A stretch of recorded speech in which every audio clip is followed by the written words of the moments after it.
सो रहा है। उद्धव, तुम्हें विश्वास नहीं होता ना, तो चलो मैं कन्हैया के तुम्हें दर्शन कराती हूँ। जैसे उद्धव का हाथ मैया ने पकड़ा और ले जा करके जैसे पलने के पास गई, धड़ाम से पृथ्वी पर गिर गई। हे उद्धव, मैं भी कितनी पागल हूँ, जो कन्हैया मुझे बरसों पहले छोड़ करके चला गया, मैं उसकी याद में कैसी बैठी। ये बताओ उद्धव, मेरा कन्हैया मुझे याद तो करता है, पर वो क्यों मुझे याद करेगा? अरे मैंने एक मिट्टी की मटकी के फोड़वे के बदले उसको उखल से बांधा, वो कभी मुझे याद नहीं करता होगा। उद्धव कहते हैं, मैया, कन्हैया ने कहा है तेरो लाला। हे मैया, तेरो लाला बड़ो दुख पावे, उद्धव मैया से जा कहियो, को न खुआवे हमें माखन मिश्री, जल अचला न करावे, उद्धव मैया जैसे जा कहियो, तेरो लाला बड़ो दुख पावे, उद्धव मैया से जा कहियो। हे मैया, तेरे लाला ने कहा है कि जिस दिन से मैंने वृंदावन का परित्याग किया है, उस दिन से मैया किसी ने हमें गोदी में बिठा करके भोजन नहीं कराया, किसी ने हमें माखन मिश्री नहीं खिलाई। इसलिए हे मैया, मैं करोड़ों जन्म ले लूं, परंतु आपको नहीं भूल पाऊंगा। मैया कहती, उद्धव, मुझे कन्हैया की याद आती है कि बचपन में कन्हैया ने मुझसे रोटी मांगी, तो मैंने कन्हैया को बेझड़ की रोटी पर माखन लगा के दिया। कन्हैया आंगन में घूम घूम करके उस रोटी को खा रहा था। उसी समय एक कौवा आया और कन्हैया की रोटी को छीन करके ले गया। मेरा कन्हैया रोने लगा, कहता है, माँ देखना, जिस दिन मैं बड़ा हो जाऊंगा, एक दिन मैं अपने रोटी को कौवा से वापस लेकर के आऊंगा। धूरी भरे अति शोभित श्याम जू, ऐसी बनी सिर सुंदर चोटी, खेलत खात फिरे अंगना, पग पे जनी बाजत पीरी कछोटी, या छवि को रस खान बिलोकती, बारिधि काम कला निधि कोटि, काग के भाग्य बड़े सजनी, हरि हाथ सोले गयो माखन रोटी। हे उद्धव, जब ये कन्हैया की लीला हमें याद आती है, तो ऐसे लगता है कि हमारे प्राण सुरक्षित क्यों। उद्धव जी कहने लगे, भैया, पहले तो मैं जो सोच करके आया था उसको आप क्षमा कर दीजिए। हमारे जैसे करोड़ों ज्ञानी आपके चरणों के धूल के बराबर भी नहीं। इसलिए मैया, वंदे नंद ब्रज स्त्री नाम पाद रेणुम वीक्षसः, यासा हरि कथा गीतम क्रियन्ते भुवनत्रयम्। हे मैया, आपके मुखारविंद से निकलने वाली कन्हैया की जो कथा है ना, ये त्रिलोकों को पवित्र करने वाली है। इसलिए हे मैया, मेरे जैसे करोड़ों ज्ञानी आपके चरणों के धूल के बराबर भी नहीं है, किंतु मैं किशोरी राधा के दर्शन करना चाहता हूँ, वो कहाँ पर हमारे लिए मिलेंगी। तो एक ब्रजवासी ने कहा कि देखो, वो यमुना के किनारे पर, यशोदा ने बताया कि यमुना के किनारे पर बैठी हुई है। आज उद्धव जी गए, जाकर के मन में विचार किया कि पहले गोपांगनाओं के हृदय की स्थिति को तो समझे। एक गोपी कहती है, हे प्रियाजू, आज हम पनघट पर पानी भरने के लिए गए और जैसे मटकी उठाकर के सर पर रखी, उसी समय कन्हैया आ गए और कन्हैया आए, आकर के मेरी अंगुली को पकड़ करके अपने घर तक ले गए और जैसे मैंने मटकी उतार करके कन्हैया को देखा तो अदृश्य हो गए। एक गोपी कहती है, आज हमने कन्हैया के सपने में दर्शन किया। हम गाय दुह रहे थे, कन्हैया आए और गाय माता के स्तनों में मुख को लगा करके दूध पान करने लगे। जैसे ही मैंने पकड़ने का प्रयास किया तो नींद खुल गई। एक गोपी कहती है, हे किशोरी जी, कभी आपको कन्हैया का दर्शन नहीं होता क्या? किशोरी जी ने हाथ जोड़ करके कहा, हे गोपियों, आप धन्य हो।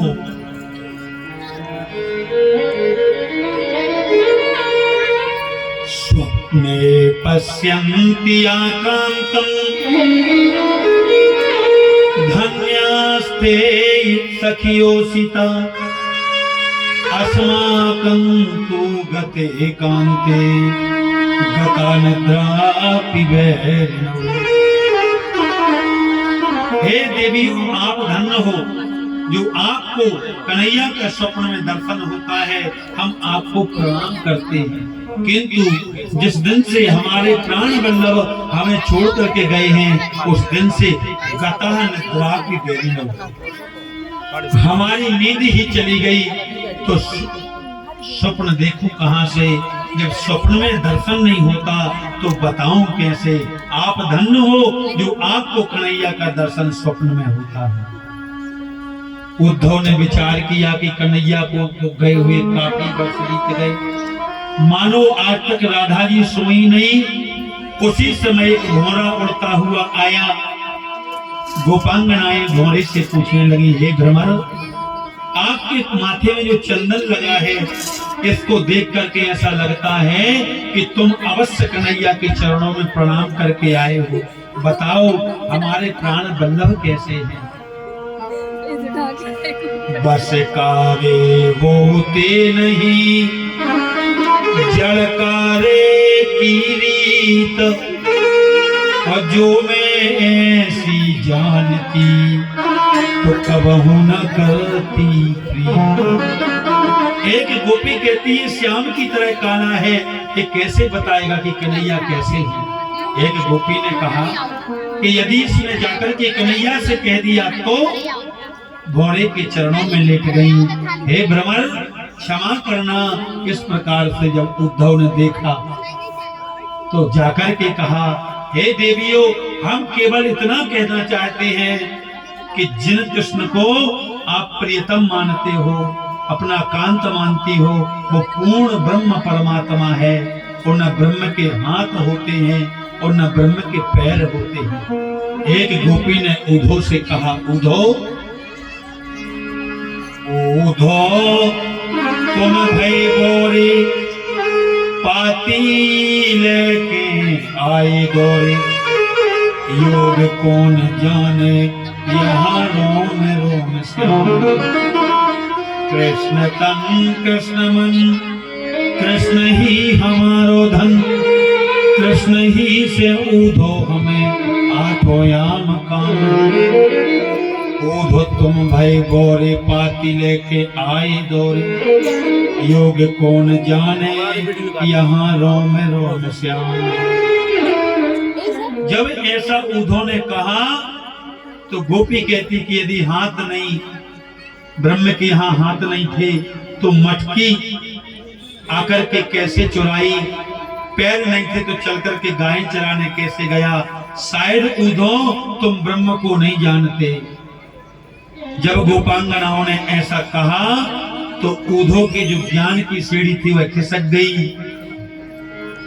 ऊधो सूधो हो गयो सुन गोपिन के बैन, और ज्ञान बजाई डुमडुमी प्रेम बजायो ढोल। आज उद्धव की ज्ञान की सीढ़ी खिसक गई और गोपियों को उद्धव ने वचन दिया कि हे देवियों, सायंकाल का सूर्य बाद में अस्त होगा, मैं पहले तुम्हारे सामने कन्हैया को खड़ा कर दूंगा। जब ऐसा कहा तो ऐसा गोता लगाया प्रेम सरोवर में उद्धव जी ने कि 7 महीने बाद होश आया, और 7 महीने के बाद वंदे नंद ब्रजस्त्रीणाम पाद रेणुमभीक्षसा यासा हरि कथा गीतम प्रियंते भुवनत्रयम्।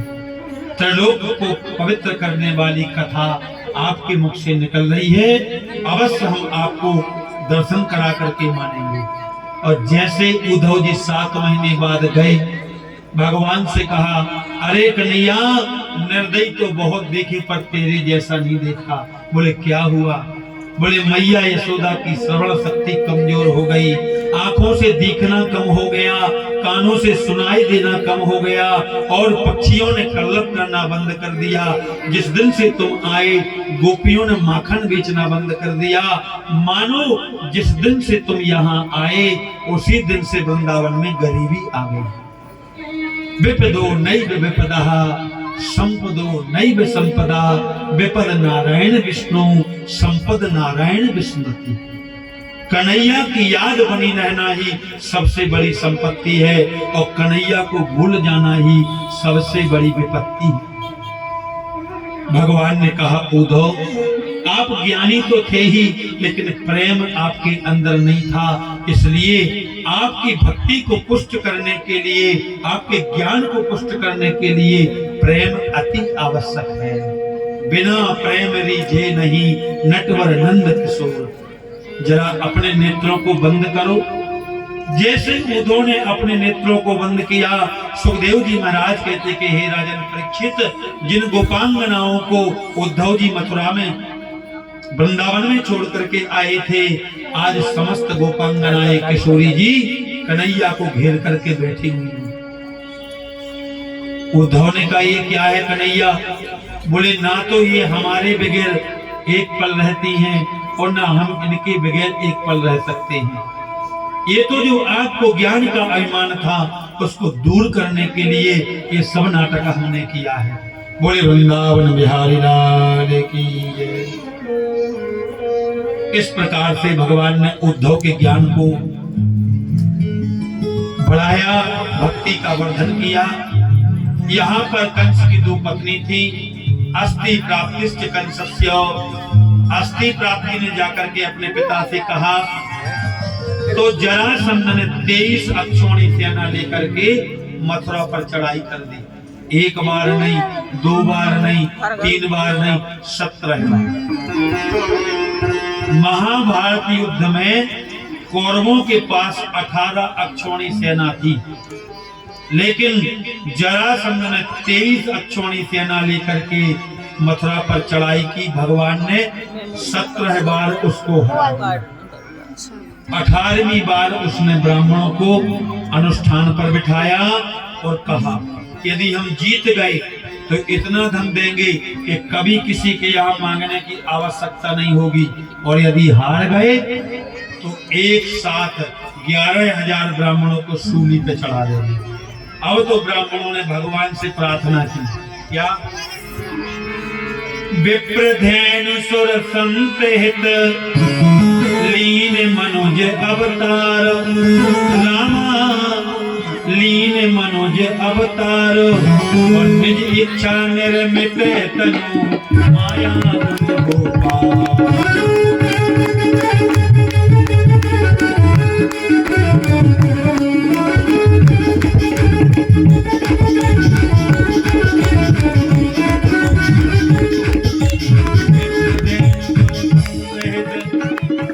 लीन मनुज अवतार, निज इच्छा निर्मित तनु माया गोपाल। ब्राह्मणों ने प्रार्थना की, हे भगवान अब की बार आप हार जाना। भगवान ने बलराम जी से कहा, दाऊ भैया नाना तो 18वीं बार ही आ गए। बोले हम चंद्रवंशीय क्षत्रिय हैं, पीठ दिखा करके नहीं भाग सकते। बोले दाऊ भैया यदि हम भागेंगे नहीं तो ब्राह्मणों का वध कर देगा। तो आज भगवान युद्ध में से हार करके और मथुरा छोड़ करके पर्वत पर चढ़ गए। अब तो जरासंध अपनी जय जयकार करने लगा, देखो हमारी डर से, हमारे युद्ध के कारण, डर के कारण ये भाग गया, तो भगवान का नाम रण छोड़ पड़ गया। बोले रण छोड़ रहा है भगवान की। जैसे भगवान पर्वत पर चढ़े तो जरासंध ने उस पर्वत में आग लगवा दी और कालिया बन के नाम के दैत्य के माध्यम से मुचकुंद को मारने के लिए गया। भगवान ने अपनी पीतांबरी मुचकुंद को उड़ा दी। उसने सोचा ये कृष्ण सो रहा है, जाकर के देखा, उनको चरण का प्रहार किया तो एक पल में मुचकुंद के नेत्र खुलते ही कालिया बन भस्म हो गया। भगवान ने छलांग लगाई और द्वारका समुद्र में जाकर के द्वारकापुरी का निर्माण करवाया और संपूर्ण मथुरा वासियों को सोते हुए द्वारका में बसा लिया। बोले द्वारकाधीश भगवान की। आज से भगवान द्वारका के राजा बन गए और कहते हैं कि जैसे ही भगवान द्वारका के राजा बने तो इनके बड़े भैया बलराम जी थे, एक रेवत नाम के राजा आए, अपनी पुत्री का विवाह उसके साथ में बलराम जी के साथ में कर दिया। बोलो बलभद्र भगवान की, रेवती मैया की। अब जब बलराम जी का विवाह हो गया तो कन्हैया के मन में भी भाव आ रहा है कि हमारा भी विवाह होना चाहिए। सुखदेव जी कहते राजन, राजा सी भीष्म को नाम विदर्भादि पतय महान, पंचपुत्रा भवन्तस्य कन्यका च वरानना। एक कुंदनपुर के राजा थे जिनका नाम था भीष्मक राजा। वर्णन आता है कि भीष्मक राजा के यहाँ कोई संतान नहीं थी, केवल 5 समय बीतने पर 5 पुत्रों का जन्म हुआ और पुत्री नहीं थी उनके। एक बार ये जंगल में गए तो एक सरोवर के किनारे इनके लिए एक कमल के पुष्प पर एक पुत्री मिली। देवताओं ने आकाशवाणी के माध्यम से बताया कि राम रूपे भवे सीता रुक्मणी कृष्ण जन्मना। ये कोई और नहीं है। जब राम अवतार धारण किया तो वही जानकी जी पृथ्वी से उत्पन्न हुई और जब रुक्मणी बन करके आई तो वही जानकी जी कमल के फूल के ऊपर समुद्र के किनारे पर मिली सरोवर के। इन्होंने लाकर के पुत्री का लालन पालन किया। एक दिन नारद जी ने आकर के बताया कि ये रुक्मणी जो आपकी पुत्री है साक्षात लक्ष्मी है और लक्ष्मी का विवाह बगैर नारायण के किसी के साथ नहीं हो सकता, इसलिए इनका विवाह द्वारकाधीश श्री कृष्ण के साथ में होगा। ये नारद जी ने कह दिया था। धीरे धीरे रुक्मणी बड़ी हुई। एक दिन रुक्मणी के भाई रुक्मी के मन में भाव आया कि रुक्मणी जी का विवाह करना है, परंतु अपने मित्र के साथ करना है। उसका नाम है रुक्मी, शिशुपाल। रुक्मी ने विचार किया कि शिशुपाल के साथ विवाह करना है और रुक्मणी को आदेश दिया कि तुम्हारा कल स्वयंवर है, ध्यान रखना, यदि तुम इन्हें किसी अन्य राजाओं के गले में वरमाला डाली तो हम तुम्हारा सर जो है धड़ से अलग कर देंगे। केवल वरमाला शिशुपाल के गले में डालना है देवी।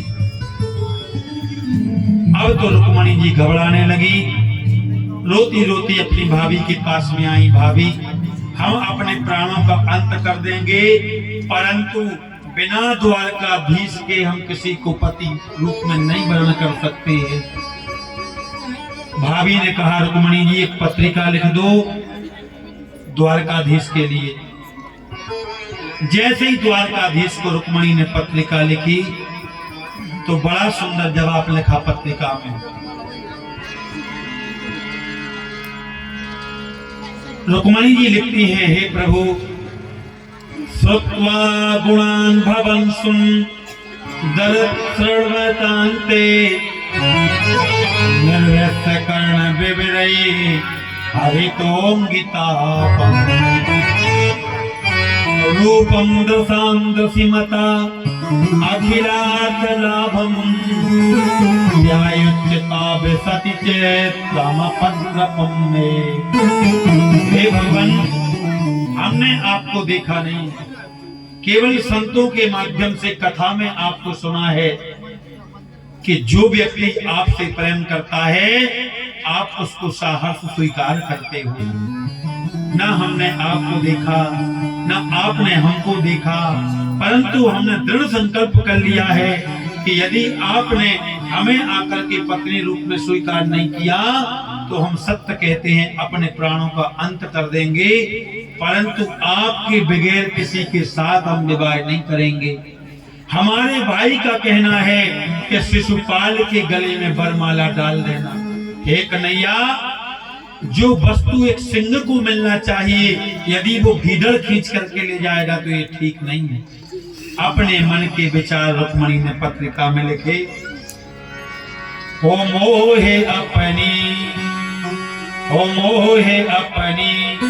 दुल्हनिया बना ले, श्याम तेरी दीवानी हुई मैं। मुझे अपनी दुल्हनिया बना ले, श्याम तेरी दीवानी हुई मैं। मोहे अपनी बन में बना ले, श्याम तेरी दीवानी हुई मैं। मोहे अपनी दुल्हनिया बना ले, श्याम तेरी दीवानी हुई मैं। ओढ़ लई मैंने लाल किनरिया, ओढ़ लई मैंने लाल चुनरिया, ओढ़ लई मैंने लाल किनरिया, ओढ़ लई मैंने लाल चुनरिया। उसकी गोटा धार किनरिया, जिसकी गोलाधार किनरिया। मोहे अपने हाथों बना दे, श्याम तेरी दीवानी हुई। मोहे अपने हाथों उड़ा दे, श्याम तेरी दीवानी हुई मैं। मोहे अपनी दुल्हनिया बना दे, श्याम तेरी दीवानी हुई मैं। मोहे अपनी बना ले, श्याम तेरी दीवानी हुई मैं। जय हो।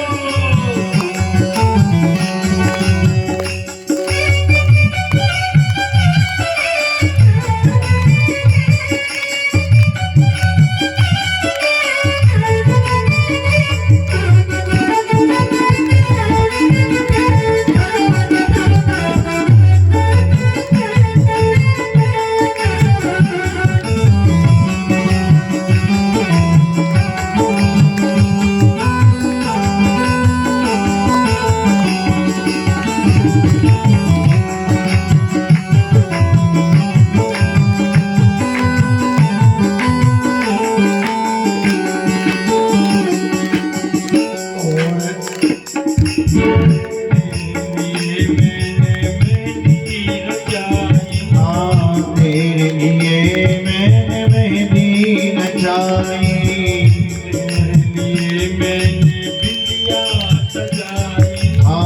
तेरे लिए मैंने बिंदिया सजाई। मोहे अपने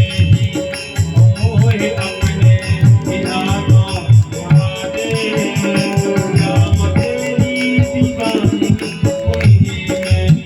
मोहे अपने ही हाथों उड़ा दे, श्याम तेरी दीवानी हुई मैं। मोहे अपने हाथों सजा दे, श्याम तेरी दीवानी हुई मैं। मोहे अपनी दुल्हन बना दे, श्याम तेरी दीवानी हुई मैं। बोलिए द्वारकाधीश भगवान की जय। आज पालीवाल नाम के जो ब्राह्मण थे वह पत्रिका लेकर के द्वारिका पधारे। भगवान ने वह पत्रिका पंडित जी से ही वाचन कराई और तैयार होकर के जैसे चलने लगे, बलराम जी ने पूछा कन्हैया कहाँ जा रहे हो? बोले दाऊ भैया अब हम वहीं जा रहे हैं। बलराम जी समझ गए कि कन्हैया भी विवाह के योग्य हो गया है। ये सारे से सेना को आदेश किया कि कन्हैया के पीछे पीछे सुरक्षा करते जाना, क्योंकि वहां पर कुंदनपुर में बड़े बड़े राजा आएंगे, शिशुपाल जैसे द्रोही, इसलिए कन्हैया अकेला न पड़ जाए। आज कन्हैया आकर के कुंदनपुर के गांव के बाहर जो दुर्गा जी का मंदिर है उसके पास खड़े हैं। माता रुक्मणी जो है कात्यायनी पूजन करने के लिए आई, तो 10,000 सैनिक उनको घेर करके चल रहे हैं। कोई भाला लिए है, कोई त्रिशूल लिए है, कोई तलवार लिए हैं, और बीच में मैया रुक्मणी चल रही है। जैसे ही मंदिर में गई, माता कात्यायनी का पूजन कर रही है। जय जय गिरिवर जय किशोरी, जय जय गिरिवर राज किशोरी,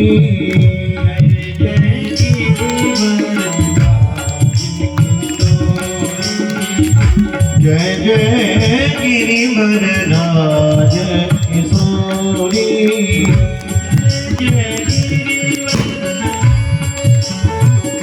जय जय गिरिवर राज किशोरी, जय जय गिरिवर राज किशोरी, जय महेश मुख नंद चकोरी, जय